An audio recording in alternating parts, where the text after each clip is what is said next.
amigos, aqui quem está falando é o professor Rodrigo Vieira, diretor do curso de Dedicação.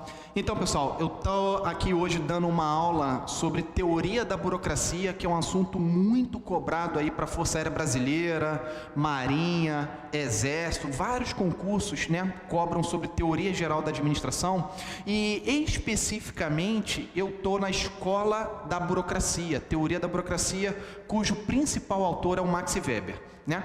Chegou num ponto aqui que eu vou destacar para você poder entender perfeitamente sobre uma coisa que tem sido muito debatido aí, não só na área de concurso, mas ultimamente com as questões políticas, que é sobre estabilidade do serviço público. Então vamos falar sobre a estabilidade do servidor público.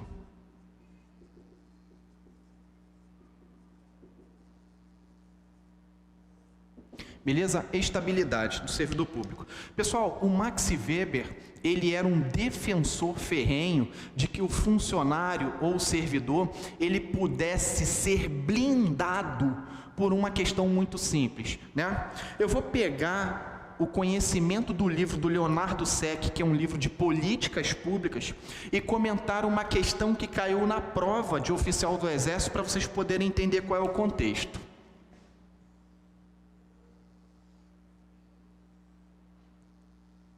Bom, essa pirâmide aqui, pessoal, é a pirâmide do sistema administrativo, não só brasileiro, mas como em outros países também. Nós temos aqui no topo da pirâmide os políticos, nós temos abaixo deles os indicados políticos,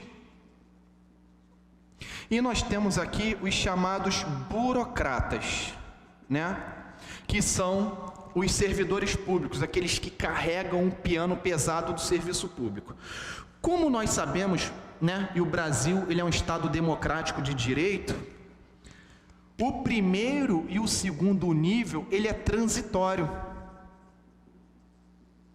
Ele é transitório. O primeiro e o segundo nível é transitório. Ou seja, a cada 4 anos, ou 6 anos, no caso dos senadores, ou 8 anos, no caso de reeleição presidencial, né?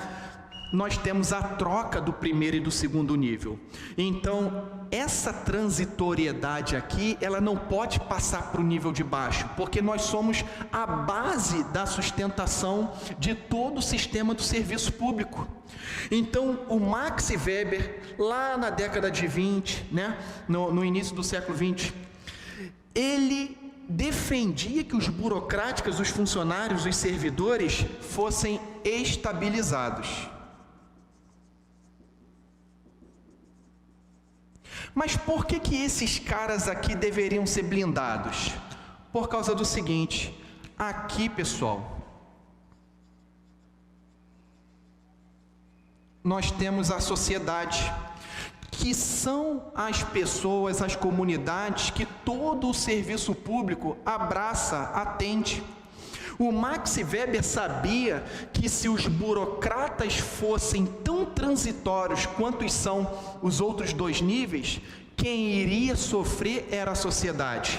Então, a sociedade que se beneficia do serviço público que é oferecido pelos diversos funcionários públicos nas suas funções, para que essa sociedade não sofresse com a descontinuidade do serviço, do trabalho, os burocratas, os funcionários, os servidores tinham que ser blindados da vontade política.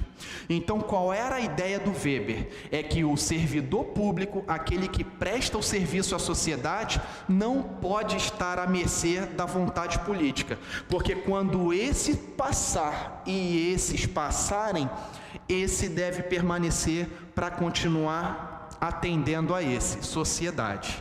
Então, dessa forma, a gente fecha o pensamento e o entendimento de que a estabilidade do servidor público, ele é necessário para que a sociedade, em primeiro lugar, não sofra com a interrupção da prestação do serviço público. Pronto, é isso aí. Então fica uma dica para o seu concurso, fica uma dica para você também entender um pouco mais sobre sistema jurídico e administrativo brasileiro e a essência da estabilidade do servidor público. Um grande abraço aí Tamo junto aí, professor Rodrigo Vieira. Valeu, pessoal.